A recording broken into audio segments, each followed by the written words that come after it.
സ്വാഗതം. കാണാത്തതും കേൾക്കാത്തതും.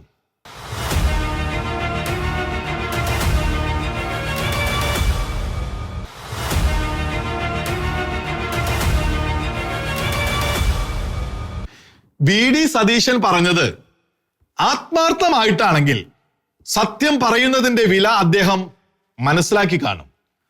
മുനമ്പത്തേത് വഖഫ് ഭൂമിയല്ലെന്ന് അദ്ദേഹം പറഞ്ഞത് പൂർണ്ണ ബോധ്യത്തോടെയാണോ അതോ തന്ത്രം എന്ന നിലയ്ക്കോ? ബോധ്യത്തോടെയെങ്കിൽ ആ ബോധ്യം മുസ്ലിം ലീഗും അതിന്റെ നേതാക്കളും അംഗീകരിക്കുന്നില്ല എന്ന് കണ്ടല്ലോ. സതീശൻ ഇതിനെ എങ്ങനെ വിലയിരുത്തും? തന്റെ ബോധ്യം തെറ്റാണെന്നോ അതോ ലീഗ് നേതൃത്വവും കാന്തപുരവും ഒക്കെ പറയുന്നത് തെറ്റെന്നോ? യോഗങ്ങളിൽ തിരുവചനം ഉദ്ധരിക്കാറുള്ള അദ്ദേഹം കേട്ടാൽ കഠിനമെന്ന് തോന്നുന്ന ലളിതമായ ഒരു തിരുവചനം പലവരെ ഓർമ്മിക്കേണ്ടി വരും. സമാധാനമല്ല, വാളാണ് ഞാൻ കൊണ്ടുവന്നിരിക്കുന്നത് എന്ന യേശുവിന്റെ തിരുവചനം പലരും തെറ്റായി വ്യാഖ്യാനിച്ചതുപോലെ ഹിംസയല്ല യേശു പറഞ്ഞ വാൾ, പരഹിംസ ഒട്ടുമല്ല. സത്യം പറയുമ്പോൾ ബന്ധവും സ്വന്തവും നോക്കാതെ കപട സമവായം വിട്ട് നേർക്കുനേർ നിൽക്കേണ്ടി വരുന്ന അവസ്ഥ. തന്റെ നേരെ താൻ തന്നെ ഉയർത്തുന്ന വാൾ. യേശുനാഥൻ പറഞ്ഞ ആ വാളിനെയാണ് സതീശൻ ഇപ്പോൾ നേരിടുന്നത്. അദ്ദേഹത്തെ പഴിക്കാൻ പറ്റില്ല. സത്യം പറയാൻ എപ്പോൾ ആര് മുതിരുന്നോ ആ വ്യക്തി തനിക്ക് നേരെ തന്നെ ഒരു വാൾ ഉയർത്തുകയാണ്. ഈ വാളുമായി സതീശിനെ എത്ര നാൾ ഉറച്ചു നിൽക്കാൻ കഴിയും? അത്ര എളുപ്പമല്ല. പാർട്ടിയിലെയും ലീഗിന്റെയും മുസ്ലിം നേതാക്കളുടെയും സമ്മർദ്ദവും ഭീഷണിയും നേരിടാൻ മൈക്കിലൂടെ ഏത് തന്ത്രം ഒഴിഞ്ഞാലും വഖഫിനെ, ഇസ്ലാമിന്റെ സർവാധീശവാദത്തെ വിട്ട് മുസ്ലിം ലീഗ് നേതാക്കൾ ഒന്നും പറയില്ലെന്ന് ഒരിക്കൽ കൂടി തെളിഞ്ഞു. ഉദ്ദേശിക്കുന്നത് പോലെ എളുപ്പമല്ല മുനമ്പങ്കാരുടെ അവകാശം വഖഫ് പക്ഷത്തോട് പറഞ്ഞ് സ്ഥാപിക്കുക എന്നത്. അക്കാര്യത്തിൽ അദ്ദേഹവും കൂട്ടരും സഹതാപം അർഹിക്കുന്നു എന്ന് പറയാതെ വയ്യ. പക്ഷേ വഖഫ് പക്ഷത്തിന്റെ ഔദാര്യത്തിന് കാത്ത് അവരുടെ ശകാരത്തിന് ഇരയാകേണ്ടി വന്നത് കോൺഗ്രസ് പൂർവികർ ചെയ്ത പിശകിന്റെ ഫലം എന്നതാണ് ഖേദകരം, പ്രതിഷേധാർഹവും. അഡ്വക്കേറ്റ് ജസ്റ്റിൻ പള്ളിവാതിക്കലിന്റെ വാക്കുകൾ ഉദ്ധരിക്കട്ടെ. വഖഫ് അധിനിവേശ നിയമം ഒരു ഭൂതമാണ്. ആ ഭൂതം ഒഴിപ്പിക്കപ്പെടാതെ ഇന്ത്യയിലെ ജനങ്ങൾക്ക് സ്വസ്ഥതയില്ല. ഇതേ വഖഫ് ഭൂതത്തെയാണ് അൽ അക്സയിലും ഡോം ഓഫ് ദി റോക്കിലും അഴിച്ചുവിട്ട് യാസർ അറാഫത്ത് രണ്ടാം ഇൻതിഫാദ എന്ന ചോരക്കളി കളിച്ചത് എന്നോർക്കുന്നത് നന്നായിരിക്കും. ഇസ്രയേലി നേതാവ് ഏരിയൽ ഷാരോണിന്റെ സന്ദർശനം ആ ചോരക്കളിക്ക് അറാഫത്ത് കാരണമാക്കുകയായിരുന്നു. സന്ദർശനത്തിന് മുൻപ് യഹൂദ പാരമ്പര്യം പരിച്ഛേദം മായ്ച്ചു കളയാൻ വേണ്ടി വഖഫ് അധികാരികൾ ദേവാലയമല ആകെ അടച്ചിട്ട് 3000 വർഷം പഴക്കമുള്ള യഹൂദ ദേവാലയ അവശിഷ്ടങ്ങൾ വൻ സന്നാഹത്തോടെ ഖനനം ചെയ്തു നീക്കി.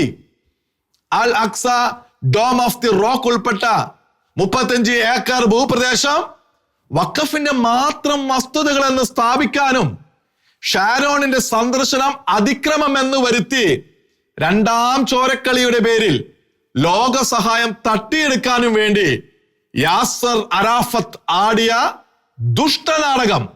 അവിടെയും ഭൂതമായത് വഖഫ് അവകാശം. അതുകൊണ്ട് വീണ്ടും പറയാം, ഇന്നത്തെ നിലയ്ക്ക് രാജ്യത്തുള്ള വഖഫ് അധികാര വ്യവസ്ഥ ഭൂതം തന്നെയാണ്. അതിനെ ചുവടോടെ നിർമാർജനം ചെയ്യുന്നില്ലെങ്കിൽ, മുസ്ലിങ്ങൾക്ക് മാത്രം ബാധകമാകുന്ന വിധം അതിനെ നിയന്ത്രിച്ചില്ലെങ്കിൽ, മുനമ്പ മാത്രമല്ല ഇസ്ലാമികവാദികൾ കൈക്കലാക്കാൻ ആഗ്രഹിക്കുന്ന ഏത് ഇന്ത്യൻ മണ്ണും മതാധിപത്യ സ്ഥാപനത്തിലുള്ള തറകളായി ഭീഷണി നേരിടും. അത് സമയത്തിന്റെ മാത്രം പ്രശ്നം.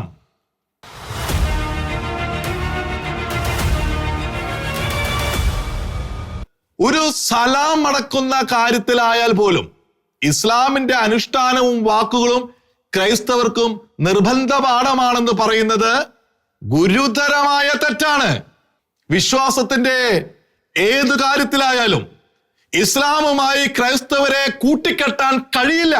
ക്രൈസ്തവികതയ്ക്ക് ഇസ്ലാമുമായി എന്ത് ബന്ധമാണുള്ളത്? യേശുക്രിസ്തുവിന്റെ ദൈവത്വം അഥവാ ദൈവപുത്രത്വം, രക്ഷാകർമ്മം, പരിശുദ്ധ പരമ ത്രിയേകത്വം എന്നിവയെ നിഷേധിക്കാൻ മാത്രമായി ലോകത്ത് ഒരേ ഒരു മതമേ പിറവി കൊണ്ടിട്ടുള്ളൂ എന്നത് മറക്കരുത്. പല എക്സ് മുസ്ലിങ്ങളും പറഞ്ഞിട്ടുള്ള ഒരു കാര്യമുണ്ട്. തങ്ങൾ മതമുപേക്ഷിച്ചപ്പോൾ തങ്ങളിൽ നിന്ന് എന്തോ വാർന്നു പോയതുപോലെയാണ് തോന്നിയതെന്ന്. തങ്ങളിൽ നിന്ന് എന്തോ ബാധ ഒഴിഞ്ഞുപോയി എന്ന് തന്നെയാണ് അവർക്ക് അനുഭവപ്പെട്ടത്. തങ്ങളെ ബാധിച്ചിരുന്ന എന്തോ ഒന്ന്. യഥാർത്ഥ ദൈവവിശ്വാസം ഒരിക്കലും ബാധയല്ല. തോന്നുന്ന നിമിഷം അത് ഉപേക്ഷിക്കാനുള്ള സ്വാതന്ത്ര്യം ആത്മാവിലും മനസാക്ഷിയിലും മനുഷ്യനുണ്ട്. എന്നാൽ മനുഷ്യരെ അടിമയാക്കാൻ ശ്രമിക്കുന്ന ഏതു ശക്തിയും ബാധയായി തന്നെ വ്യക്തികളെ ഭരിക്കും. ഇതര മതങ്ങളെ കുറിച്ചുള്ള കത്തോലിക്ക സഭയുടെ കാഴ്ചപ്പാടിൽ പറയുന്നത് ക്രൈസ്തവരുടെ രക്ഷയ്ക്ക് അനിവാര്യമായ പാഠമല്ല. ഇതര മതങ്ങളിലെ യേശുവാകുന്ന സത്യത്തിന്റെ ഭാഗിക രശ്മികൾ അവർക്ക് നിത്യരക്ഷയ്ക്ക് സാധ്യത നൽകുന്നു എന്ന് മാത്രമാണ്. ആ ഭാഗിക രശ്മികൾ തേടിയല്ല ക്രൈസ്തവർ പോകേണ്ടത്. പോയാൽ യഥാർത്ഥ സൂര്യനായ യേശുവിന്റെ പ്രകാശപൂർണതയിൽ നിന്നുള്ള അകൽച്ചയാകും ഫലം. ഇമ്പമുള്ളത് സ്വീകരിക്കുവാൻ നിരവധി പേർ തയ്യാറുള്ള ലോകമാണ് ഇന്നത്തേതും. ദിവ്യബലിയേക്കാൾ മഹത്തരമായത് പ്രഘോഷണത്തിലോ വരങ്ങളിലോ ഉണ്ടെന്ന് കരുതുന്നവർ നിരവധി. ഏറെയും അകത്തോലിക്ക അനപസ്തോലിക സഭകളിൽ. അവരോട് പറയാനുള്ളത്, വരസമ്മർദ്ദമായിരുന്ന അപ്പോസ്തലന്മാരെ ധിക്കരിക്കാൻ മടിക്കാത്ത കൊരിന്തോസിലെ സഭയെ കൊടിയ പാവങ്ങളുടെ പേരിൽ പൗലോസ്ലീഹ കഠിനമായി ശാസിക്കേണ്ടി വന്നതും ആ സഭ ശോഷിച്ച് ഇല്ലാതായതുമാണ്. വരലബ്ധരുടെ ശുശ്രൂഷ സഭയ്ക്കും വിശ്വാസികൾക്കും ആവശ്യമുണ്ട്. പക്ഷേ തിരുസഭയുടെ അധികാരികവും മുഖ്യധാരാബദ്ധവുമായ പ്രബോധനങ്ങളെ തിരുത്താൻ ആർക്കും അവകാശമില്ല. തിരുസഭയിൽ സ്റ്റാർഡമില്ല. ഒരേ ഒരു താരം യേശുനാഥൻ, ഒരേ ഒരു രാജാവ് യേശുരാജൻ, ഒരേ ഒരു സമ്രാട്ട് യേശു സമ്രാട്ട്. മതം മാറി വന്ന പ്രഘോഷകൻ എന്ന പേരിൽ ഏതെങ്കിലും വേദിക്കാർ നൽകിയ അവസരം താരപദവിയല്ല. അങ്ങനെ തോന്നാൻ ഇടയാകുന്നത് പിശകും പാപകരവുമാണ്. ക്രൈസ്തവ വിശ്വാസത്തെ അല്ലെങ്കിൽ കത്തോലിക്ക വിശ്വാസത്തെ ഇസ്ലാമികമായ അക്രൈസ്തവ ക്രിസ്തുവിരുദ്ധ വിശ്വാസത്തോടും രീതികളോടും കൂട്ടിക്കെട്ടാൻ പാടില്ല. ഏകസ്വരൂപത്തെ ആരാധിക്കുന്നു എന്ന് ആരെങ്കിലും പറയുമ്പോൾ അത് യേശുനാഥൻ കാട്ടിത്തന്ന ദൈവപിതാവിനെ തന്നെ ആരാധിക്കുന്നു എന്ന അർത്ഥമില്ല. സ്വർഗത്തിൽ നിന്ന് നിഷ്കാസിതനായവനും തനിക്കുള്ള ഏകാരാധനയിലാണ് മനുഷ്യരെ കൊടുക്കുന്നത്. അബ്രാഹമിന്റെ ജൈവ പിന്തുടർച്ചയും വംശീയതയും ചരിത്രത്തിന്റെ പിൻബലമില്ലാതെ അവകാശപ്പെടുന്നവരെല്ലാം അബ്രാഹിമിന്റെ സന്തതി പരമ്പര ആകുന്നില്ല. അത് സംബന്ധിച്ച് വിശദീകരണം ക്രൈസ്തവ പ്രബോധനത്തിന്റെ ഭാഗവുമല്ല. സുവിശേഷ പ്രചാരണത്തിന് സാംസ്കാരിക അനുരൂപണം അഥവാ ഇൻകൾച്ചറേഷൻ സ്വീകാര്യവും പ്രോത്സാഹനീയവുമാണ്. പക്ഷേ വിശ്വാസ കലർപ്പ്, അതും ശരി ഇതും ശരി എന്ന സിൻക്രിറ്റിസം അനുവദനീയമല്ല. ഇസ്ലാമികർ ക്രൈസ്തവർക്ക് സഹോദരങ്ങളാണ്. പക്ഷേ കത്തോലിക്ക മതബോധന പ്രകാരം ശുദ്ധ മനസാക്ഷിയോടെ ജീവിച്ച ശേഷം അവരും നിത്യരക്ഷയ്ക്ക് മനുഷ്യാവതാരവും രക്ഷാകർമ്മവും അംഗീകരിച്ച് യേശുക്രിസ്തു എന്ന ദൈവപുത്രനെ ആശ്ലേഷിച്ചേ മതിയാകൂ. ഈ പാഠത്തിൽ കലർപ്പ് നിഷിദ്ധമാണ്. ന്യായവാദവും മലയാളികൾ കേൾക്കാത്ത അറബ് വാക്യങ്ങളും എത്ര ആധാരമാക്കിയാലും ക്രൈസ്തവികതയും ഇസ്ലാമും ഒരേ ദൈവത്തെയല്ല മനസ്സാ ദർശിക്കുന്നത്. ആ വ്യത്യാസം കേവലം ലൗകിക താല്പര്യങ്ങളാൽ മൂടി പിടിപ്പിക്കാൻ കഴിയില്ല.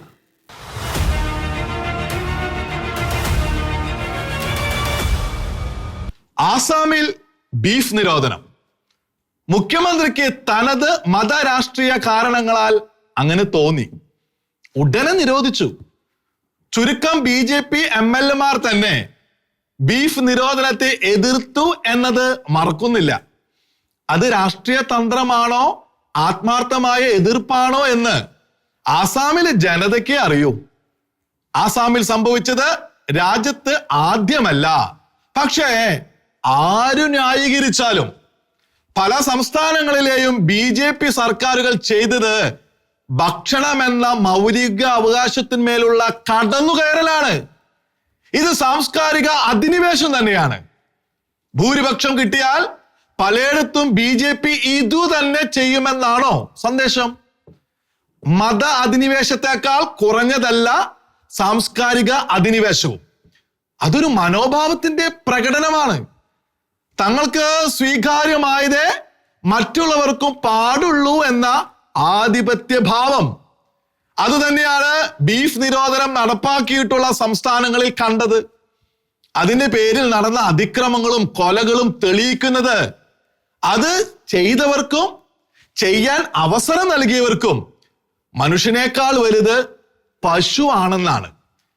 ചെയ്യാത്ത കുറ്റത്തിനാണ് പലരെയും പശുഭ്രാന്ത് പിടിപെട്ട് തീവ്ര ഹിന്ദുത്വ ആൾക്കൂട്ടം കൊല ചെയ്തത്. ആരൊക്കെ ആരാധിച്ചാലും പശു സ്പീഷ്യസ് പരമായും വർഗപരമായും മനുഷ്യനല്ല, മൃഗമാണ്. ആരാധിക്കേണ്ടവർക്ക് ആരാധിക്കാം, പൂജിക്കേണ്ടവർക്ക് പൂജിക്കാം. അത് മറ്റുള്ളവരുടെ മൗലിക അവകാശം കവർന്നുകൊണ്ടാകരുത് എന്ന് മാത്രം. ആരാധിക്കുന്നവരുടെ മനോനില ആദരിക്കാനാണെങ്കിൽ ക്ഷേത്രങ്ങളുടെ പരിമിതമായ നിശ്ചിത ചുറ്റുവട്ടത്ത് നിയന്ത്രണങ്ങൾ ഏർപ്പെടുത്തുന്നത് മനസ്സിലാക്കാം. ഒരു സംസ്ഥാനം ഒട്ടാകെ ബീഫ് നിരോധിക്കുന്നത് ആരെങ്ങനെ ആരോപിച്ചില്ലെങ്കിലും അധികാര ദുർവിനിയോഗമാണ്. രാജ്യത്തെ ഭൂരിപക്ഷം ഹൈന്ദവർക്കും മാംസഭക്ഷണം വർജ്യമായാലും അത് സ്വാഭാവിക ഭക്ഷണ രീതിയായി അവലംബിക്കുന്ന എത്ര ചെറിയ ന്യൂനപക്ഷത്തിനും ആ ഭക്ഷണം നിശ്ചയിക്കാൻ അവകാശമുണ്ട്. വംശനാശം വന്നു പോകുന്ന മൃഗ ഇനമല്ല പശു. ബീഫ് കഴിക്കുന്നത് പശുവിന്റെ വംശനാശം വരുത്തുമെന്നത് കപട ലക്ഷ്യത്തോടെയുള്ള ഭോഷത്വവാദമാണ്. പശുപ്രേമം ഗാന്ധിജിയുടെ ചിന്തയെ ഏറെ പിടികൂടിയിരുന്നു. അത് ഭരണഘടനയിലെ മാർഗനിർദ്ദേശ തത്വങ്ങളിൽ കടന്നുകൂടുകയും ചെയ്തിട്ടുണ്ട്. അതൊന്നും രാജ്യത്തെ തലമുറകളുടെ ഭക്ഷണ മൗലികാവകാശത്തെ വിലക്കാനുള്ള ന്യായമല്ല.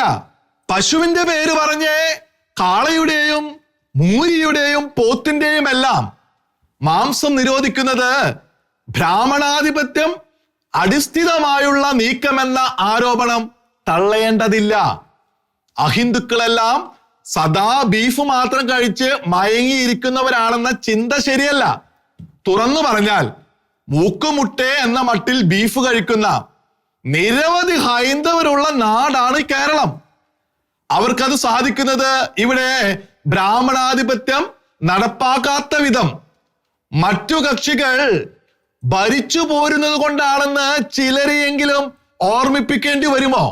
പുരാതന ഇന്ത്യയിലെ ഹൈന്ദവർ ഗോമാംസം ഭക്ഷിച്ചിരുന്നു എന്ന ചില ഹൈന്ദവരുടെ തന്നെ തർക്കവാദം എടുത്തു പറയുന്നില്ല. പക്ഷേ ഭക്ഷണം എന്ന മൗലിക അവകാശത്തെ പോലും തടയാൻ മാത്രം മതസാംസ്കാരിക അധിനിവേശത്തിന് ഭൂരിപക്ഷ ബലത്തിൽ മുതിരുന്നത് അതിക്രമമാണ്. ന്യൂനപക്ഷങ്ങൾക്ക് ഭരണഘടനയിൽ പരിരക്ഷ നൽകിയതിനെ കുറിച്ച് അസൂയയോടും അസ്വസ്ഥതയോടും കൂടെ പലയിടത്തും പ്രതികരിക്കുന്ന തീവ്ര ഹിന്ദുത്വവാദികളെ ഒന്ന് ഓർമ്മിപ്പിക്കാം.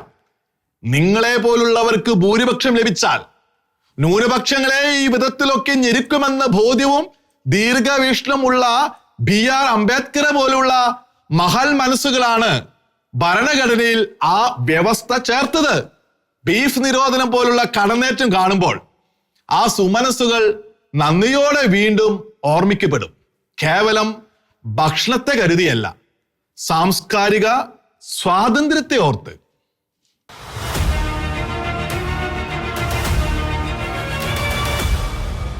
കാണാത്തതും കേൾക്കാത്തതും അടുത്ത ആഴ്ച ഇതേ സമയം.